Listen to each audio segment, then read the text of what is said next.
Yep, benar sekali teman-teman.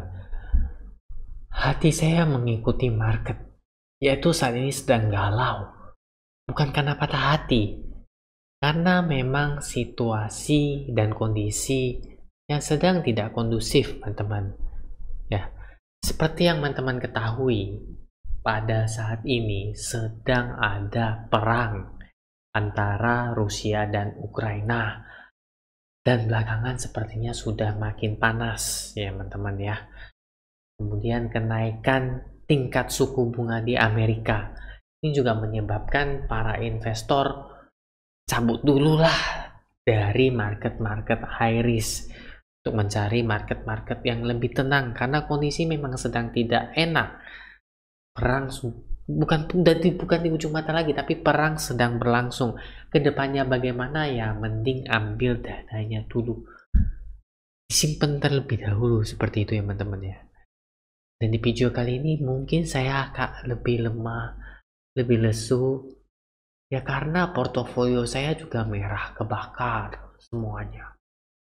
Nah, tapi sebelum saya ngecek porto saya satu-satu, kita akan melihat market terlebih dahulu.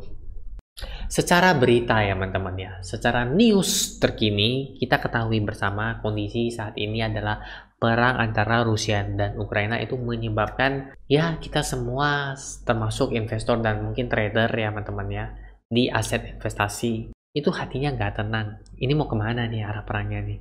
Ini nanti dampaknya apa nih? Terus kan sektor-sektor apa aja nih? Loh, kok Amerika sudah perusahaan-perusahaan big company Amerika sudah memberikan sanksi kepada Rusia, itu nanti efeknya gimana nih? Kalau Rusia udah balas nanti kayak gimana nih? Nah, itu muncul 1001 pertanyaan yang akhirnya dalam satu malam jadilah 999 candi.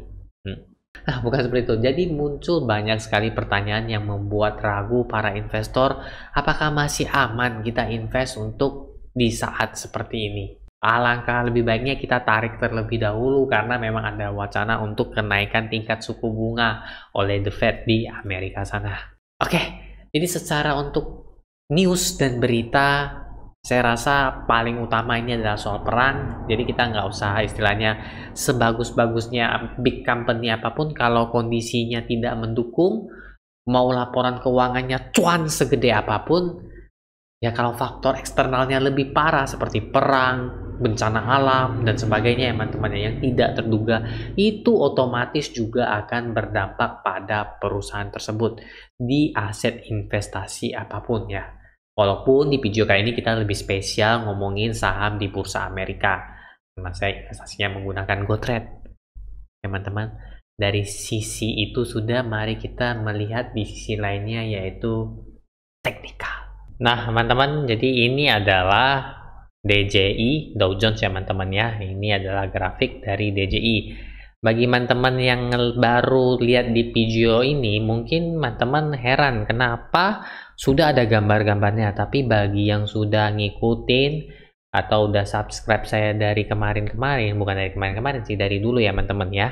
Ini kita sudah sama-sama belajar dan sama-sama gambar ya teman-teman ya. Jadi teman-teman lihat, oh iya benar, rupanya analisa kemarin tepat ya, kemungkinannya benar jadi segini-segini. Nah, dan waktu itu ini masih belum ada ya teman-teman ya, belum ada grafik di sekitar sini. Saya kasih tanda dulu ya, ini belum ada ya grafiknya ya teman-teman ya, di sini belum ada ya, di sini belum ada, tapi di sini sekarang sudah ada ya. Ini kotak yang ini ya, kotak yang ini ya teman-teman ya, ini kan udah kita gambar sebelumnya, yang merupakan adalah support. Bener nggak teman-teman? Cek deh di video-video sebelumnya, nanti dikira saya bohong, saya gambar dulu gitu ya. Tapi memang gambar ini udah ada sebelum video ini tercipta, sebelum market ini berjalan sampai sekarang, teman-teman ya. Nah, kita lihat bersama bahwa dia sempat jebol untuk di area supportnya, sehingga dia jatuh sampai di sini paling bawah. Di sini rupanya juga merupakan area support ya teman-teman ya, karena kemarin nggak kepikiran dia bakal jatuh sampai sebawah ini. Tuh di situ loh teman-teman, ada kan di sini kan sedikit bagian di sini, di bagian supply-nya dia jatuh di sekitar sini teman-teman ya, karena kita nggak kepikiran bahkan ada perang yang menyebabkan dia jadi jatuh di area di sini teman-teman. Kemudian dia sempat naik lagi dan posisi sekarang ada berada di posisinya Karena dari support sudah jatuh ke bawah, maka otomatis benar yang udah ngikutin pasti tahu. Jadi namanya resisten. Jadi sekarang saya bilang dia masuk ke area resisten karena dia mencoba masuk lagi. Dia mencoba dari box putih ini lagi. Kemungkinannya, menurut pandangan saya, ini akan sideways dulu teman-teman. Jadi mungkin hanya di area kotak putih ini dulu. Kita panjangin dulu ya teman-teman ya. Harapannya dia sideways-nya di area sini aja. Ya kita nggak tahu perkembangan perang dan sebagainya itu nanti dampaknya bagaimana. Ingat loh teman-teman, bukan hanya perang antara Rusia dan Ukraina saja, tapi dampak yang diakibatkannya seperti benar sekali kemarin harga minyak sampai naik tinggi. Saham apa yang naik? Indo. Nanti kita ada bahas lagi ya teman-temannya itu ya. Bagi yang ngikutin kita tahu ya teman-teman. Oke, jadi harapannya dia akan sideways di area sini saja. Jangan dia jatuh ke bawah sini dan sideways-nya di area sini, kayaknya kurang enak ya teman-teman ya. Jadi ini prediksi saya atau analisa saya, ini akan sideways terlebih dahulu. Terlihat market hari ini buka dia ini loh. Di sini saya cari tanda panah dulu ya. Tanda panah, mana tanda panah saya? Tanda panah saya dipinjam sama si Cupid kayaknya ya. Jadi hilang. Di sini loh teman-teman. Tuh ya. Resistnya ini resist semua resist, orang bilang resist kecil-kecilan. Hari ini market dibuka dia masih tertahan di sini resist. Nih resistnya dan di sini resist dan termasuk area dari resistennya juga. Jadi harapannya ya dia main-main di sini dulu lah sebelum dia jebol. Kalau memang dia mampu jebol di area ini, maka targetnya adalah benar sekali targetnya ke sini dulu. Jadi dia setara dengan si kakak iparnya di sini. Tuh ya, ini target minornya dulu. Ya, kita nggak prediksi jauh-jauh dulu, ini analisa dulu ya, analisa market dulu ya. Targetnya di sini, kalau dia break dari box putih ini. Ya, jadi untuk market teknikalnya udah, kemudian mengenai news dan beritanya udah, sekarang yang pasti ditunggu teman-teman. Memang kata orang ada yang senang di atas penderitaan orang lain, tapi saya yakin teman-teman gak bakal ketawa lihat portofolio saya. Nah, teman-teman, sekarang porto saya udah ada di samping ya, teman-teman ya. Bagi yang ingin ketawa, walaupun saya tahu teman-teman bukan orang yang seperti itu, tapi saya persilakan teman-teman. Mungkin ini bisa dijadikan komedi ya teman-teman ya. Enggak juga lah teman-teman. Masa saya menderita teman-teman senang kan? Enggak mungkin ya. Jadi saya harapannya teman-teman juga tarik beberapa lembar tisu yang ingin meneteskan air mata karena saking pedesnya lihat portofolio saya, silahkan ya teman-teman ya. Di sini market buka plus tipis ya, 0,01% ya. Dow Jones-nya, S&P 0,1, Nasdaq minus 0,02. Untuk saham-saham yang saya beli di sini ya ada yang mulai plus ya, plus 5%-an untuk Robinhood, Tesla plus 1%-an, Netflix 1%-an, dan rata-rata masih juga minus. Inilah porto saya teman-teman. Tada!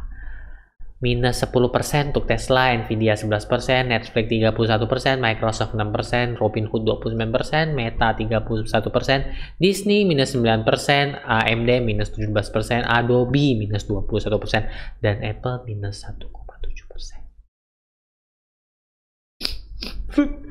Haruskah ku teteskan air mata di pipi? Kok jadi nyanyi? Nah, teman-teman, setelah update portofolio saya, teman-teman, ya kemudian, oh iya, saya kelupaan bahwa kita akan melihat si saham Indo di samping ini ya, teman-teman ya. Seperti yang di video saya sebelumnya saya katakan, apa yang biasanya naik kenceng dalam waktu yang sangat singkat itu agak bahaya, teman-teman. Tuh, terbukti ya. Dari posisi all time high-nya di 60-an dolar, sekarang hanya 30-an dolar. Kalau yang jadi FOMO army yang kirain bakal naik terus, nah sekarang sudah jadi sangkuters minus 50%. Meskipun secara grafik satu bulanannya ini ya, kalau nggak satu bulanan ya teman-teman ya, itu masih mencatatkan laba yang cukup sangat signifikan tinggi. Nah teman-teman, setelah update portofolio saya, update news dan update teknikal, saya sekarang agak lebih semangat. Kenapa? Karena saya akan memberikan tips menurut saya, tapi saya bukan financial advisor ataupun sebagainya. Ini hanya merupakan catatan saja. Ya mungkin bisa dijadikan pertimbangan atau diselipkan di bawah bantal, siapa tahu mimpi saya. Ini di market yang seperti ini, market galau seperti ini, dan kondisinya cenderung tidak bagus ya teman-teman ya. Saya tetap melakukan DCA ya. Jadi apapun yang terjadi, marketnya kayak gimana, saya pun melakukan DCA. Apabila manis pula, mohon maaf, apabila minus semakin dalam, ya harapan saya kalau memang ada rezeki tambahan, saya akan lebih banyak investasinya. Kenapa? Karena investasi itu jangka panjang, teman-teman. Ketika market turun seperti ini, itu saatnya potensi untuk ambil barang diskon. Tapi ingat teman-teman, ini adalah hal yang sangat berbahaya, teman-teman. High risk banget. Jadi saya, kalau boleh saran, tapi ingat ya, saya nggak mengajak membeli ataupun segala sesuatunya. Tetap keputusan investasi berada di tangan teman-teman masing-masing.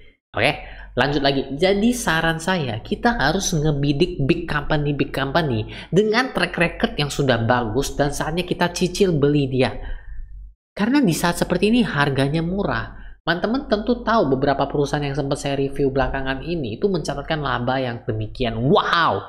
Dan apabila saatnya turun pada periode saat ini, itu bukannya diskon obral-obralan. Nah, teman-teman, dan kita juga, saya sempat sharing mengenai hal-hal yang dilakukan apabila market minus. Saya tetap melakukan DCA, saya tetap rutin yakin dengan perusahaan-perusahaan yang telah saya beli, meskipun mungkin kedepannya perusahaan itu bisa saja makin dalam ataupun rugi. Ini yang namanya resiko investasi ya. Tapi di setiap penurunan yang dalam ini kita melihat peluang. Jadi, bagaimana menurut teman-teman? Apakah kondisi seperti ini merupakan peluang kita untuk investasi? Baik di market, di saham bursa Amerika maupun instrumen-instrumen investasi lainnya. Drop komen di bawah ya teman-teman ya. Kita saling sharing bertukar pikiran. Yung, enggak Yung, lu gila banget deh. Lu mau habisin duit apa kalau di market seperti ini lu investasi? Nah, ataupun ada yang setuju dengan pendapat saya. Yung, saya setuju Yung. Terbukti waktu market crash pandemi itu, yang berani mengambil posisi dialah yang cuan paling banyak. Nah, saya jadi pengen tahu nih sharingnya bagaimana. Oke teman-teman. Nah, jadi saya rasa sekian dulu video kali ini, sharing mengenai update portofolio saya, kemudian kita lihat kondisi saat ini, dan sedikit pembahasan mengenai teknikal. Bagi teman-teman yang bingung, punya pertanyaan ataupun request apapun itu juga, silahkan drop komen di bawah ya teman-teman ya. Jangan lupa tombol like-nya apabila video ini bermanfaat bagi teman-teman. Nah, nantikan video-video saya berikutnya. Akhir kata, jajang. Tisu masih nangis, foto saya merah kayak cabai pedes.